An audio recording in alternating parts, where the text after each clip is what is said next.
कहानी की शुरुआत में हम विजय नाम के एक बिजनेसमैन को देखते हैं। विजय अपनी लाल रंग की विंटेज कार में सवार होकर अपनी गर्लफ्रेंड निशा से मिलने उसके घर जा रहा था। सफर के दौरान निशा वीडियो कॉल के माध्यम से अपने अंग दिखाकर विजय को लुभाने में लगी हुई थी, ताकि विजय जल्दी से जल्दी उसके पास पहुंचकर उसकी आग बुझा सके।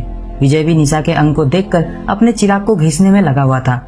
तभी उसे उसके बॉस का कॉल आता है। दरअसल विजय के बॉस रिश्ते में उसके ससुर लगते थे और विजय उन्हीं की कंपनी में सीईओ के पोस्ट पर तैनात था। विजय की किसी बेवकूफी की वजह से हाल ही में कंपनी को भारी नुकसान का सामना करना पड़ा था। इसलिए विजय के ससुर जी यानी कि बॉस ने बोर्ड ऑफ डायरेक्टर्स की अर्जेंट मीटिंग बुलाई थी। उसी मीटिंग में विजय को इनवाइट करने के लिए ही उसके बॉस ने उसे कॉल किया था। हालांकि विजय काम का बहाना बनाकर मीटिंग में ना जाने की काफी कोशिशें करता है, पर उसके ससुर जी आज उसकी एक नहीं सुनते और चुपचाप टाइम से मीटिंग में पहुंच जाने के लिए कहकर फोन काट देते हैं। अब परेशान विजय तुरंत अपनी बीवी अनीता को कॉल लगाता है और उसे किसी तरह अपने पापा को समझाने के लिए कहता है। लेकिन अनीता तो खुद ही बोर्ड ऑफ डायरेक्टर्स की एक मेंबर थी और वो भी मीटिंग में जाने वाली थी, इसलिए वो भी विजय की एक नहीं सुनती।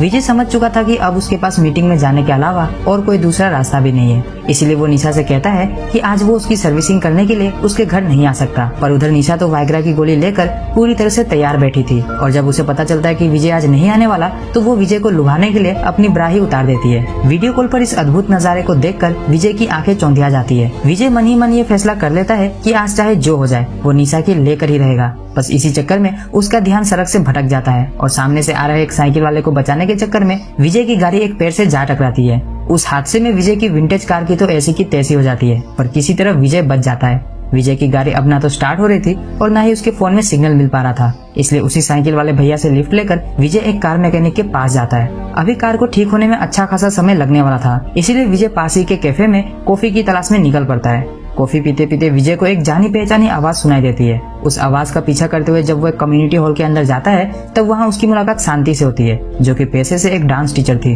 शांति की नजर जब विजय पर पड़ती है तो उसके चेहरे से सारी मुस्कुराहट गायब हो जाती है। विजय उससे बात करने की कोशिश करता है, पर शांति उसे नजरअंदाज करते हुए अपने घर जाने के लिए निकल जाती है। विजय भी शांति का पीछा करने लगता है। विजय की बातों से ऐसा लग रहा था कि मानो वो शांति को बहुत पहले से ही जानता हो। इसी दौरान विजय के हाथों से सारी कॉफी उछलकर शांति के ब्लाउज पर गिर जाती है, जिसके लिए विजय उससे माफी भी मांगता है। हालांकि विजय की आंखों में दिख रहे हवस को देखकर कोई भी अनुमान लगा सकता है कि उसने ये गिरी हुई हरकत जानबूझकर की है। शांति विजय से कहती है कि उसे यहाँ से चले जाना चाहिए, वरना उसे देर हो जाएगी। तभी उधर से गुजर रहे एक पुलिस वाले की नजर उन दोनों पर पड़ती है और वो तुरंत विजय के पिछवाड़े में डंडा डालने उसके पास पहुँच जाता है। पर हम सब जानते हैं कि उबर वाले भैया तब तक अपनी गाड़ी आगे नहीं बढ़ाते जब तक उन्हें ओटीपी नहीं मिल जाता।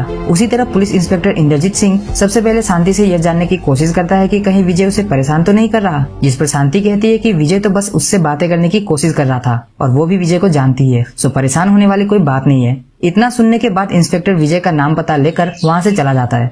इसके बाद शांति विजय को अपने साथ अपने घर ले जाती है। घर पहुंचते ही विजय शांति से सबसे पहले ये पूछता है कि वो 10 साल पहले अचानक कहाँ गायब हो गई थी। दरअसल 10 साल पहले विजय और शांति की शादी हुई थी, पर एक दिन अचानक शांति गायब हो गई, जिसके 10 साल बाद आज दोनों वापस मिल रहे हैं। शांति तो शावर लेने चली जाती है और इधर विजय पेक बनाने ये तो कॉफी बना रहा है, कॉफी बनाने में लग जाता है। लेकिन उसके अंदर हवस इतनी ज्यादा मची हुई थी कि वो चुपचाप दबे पांव बाथरूम के पास पहुंच जाता है और शांति को शावर लेते हुए देखकर अपना चिराग घिसना शुरू कर देता है। कहीं न कहीं अंदर शावर ले रही शांति को भी यह एहसास हो चुका था कि विजय उसे देख रहा है, पर वो उससे कुछ नहीं कहती। शावर लेने के बाद जब वो बाहर आती है तब विजय उसे गर्मा गर्म अदरक वाली चाय बनाकर देता है। फिर चाय पीते पीते शांति 10 साल पहले अचानक गायब होने के पीछे का कारण बताती है। वो बताती है कि उस दिन जब वो नर्सिंग होम से अपने घर जा रही थी, तब रास्ते में उसे एक आदमी मिला जो कि उससे नर्सिंग होम का पता पूछ रहा था। उस आदमी के साथ उसकी प्रेग्नेंट बीवी भी मौजूद थी, जो कि गाड़ी में बैठी दर्द से करा रही थी। इसलिए शांति उनकी मदद करने के लिए उनके साथ उनकी गाड़ी में बैठ गई। फिर उसके साथ क्या हुआ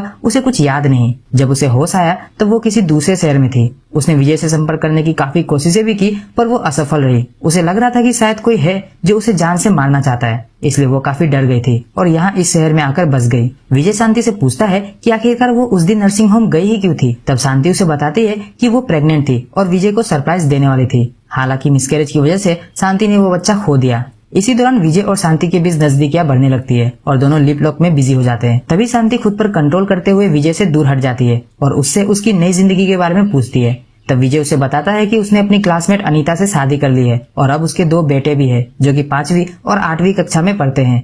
साथ ही साथ वो अपने ससुर जी की कंपनी का सीईओ भी बन चुका है। विजय शांति से उसके साथ चलने के लिए कहता है ताकि वो अनीता से मिल सके, पर शांति अनीता से मिलने से मना कर देती है। दरअसल शांति को अनीता पर शक था कि 10 साल पहले उस कपल के द्वारा उसे किडनैप करके दूसरे शहर में ले जाने के पीछे जरूर अनीता का ही हाथ होगा।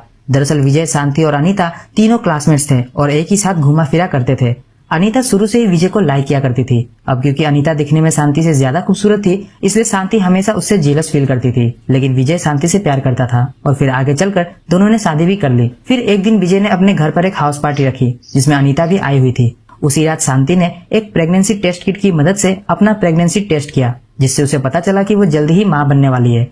विजय शांति से पूछता है कि इसमें अनीता कहाँ से बीच में आ गई और वो भला तुम्हें किडनैप करवा कर मारना क्यों चाहेगी। तब शांति उसे बताती है कि जिस रात उसने प्रेगनेंसी टेस्ट करा था उस रात भूल से उसने वो प्रेगनेंसी टेस्ट किट वही बाथरूम में ही छोड़ दिया था। बाद में जब वो प्रेगनेंसी टेस्ट किट लेने वापस बाथरूम में गई तब उसने वहाँ अनीता को देखा, जिसका मतलब ये हुआ कि अनीता को शांति के प्रेग्नेंट होने के बारे में पता चल चुका था और अनीता के पास पैसों की तो कोई कमी है नहीं, तो हो सकता है कि अनीता ने ही उस कपल को पैसे देकर शांति को रास्ते से हटाने की कोशिश की हो ताकि अनीता खुद विजय के साथ रह सके। विजय शांति से पूछता है कि क्या उसे अभी भी उस कपल का चेहरा याद है। शांति कहती है कि हाँ, भले ही उस बात को अब 10 साल हो गए हो पर आज भी उसे उस कपल का चेहरा याद है, मानो ये कल की ही बात हो। इस पर विजय कहता है कि अगर हम उस कपल को ढूंढ ले और ये साबित हो जाए कि अनीता ने ही उन्हें शांति को गायब करने के पैसे दिए थे, तब अनीता को कड़ी से कड़ी सजा मिलेगी। इस पर शांति कहती है कि अब इन सब का कोई फायदा नहीं। लेकिन तभी विजय के अंदर का हवस फूट पड़ता है और वो शांति पर टूट पड़ता है। फिर दोनों दबादबी, किसिंग और पता नहीं क्या क्या करते हैं, पर जो भी करते हैं वो अगले आधे घंटे तक चलता ही रहता है।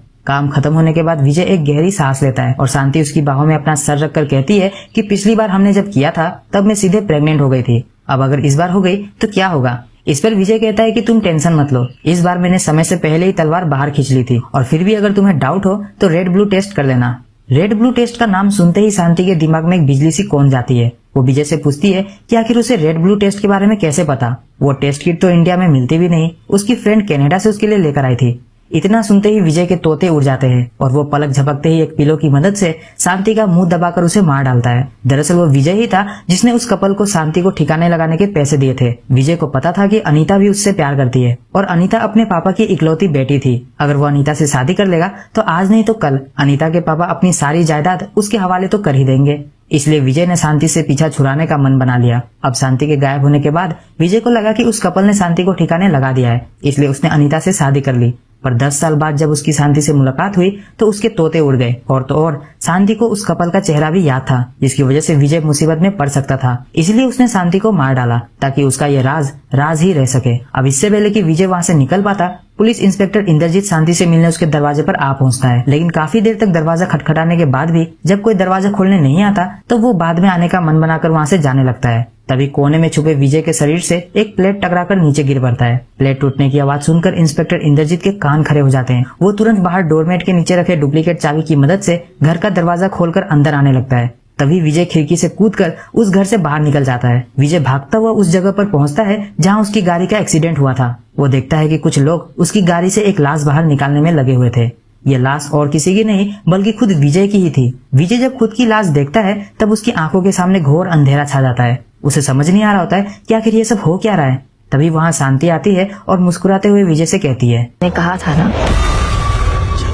निकल जाओ वरना लेट हो जाओगे। अपने बगल में शांति। मैं आमिर खान आपसे हाथ जोड़ के गुजारिश करता हूं कि हिंदी डब चैनल को सब्सक्राइब करें, शेयर करें और वीडियोस को लाइक करें।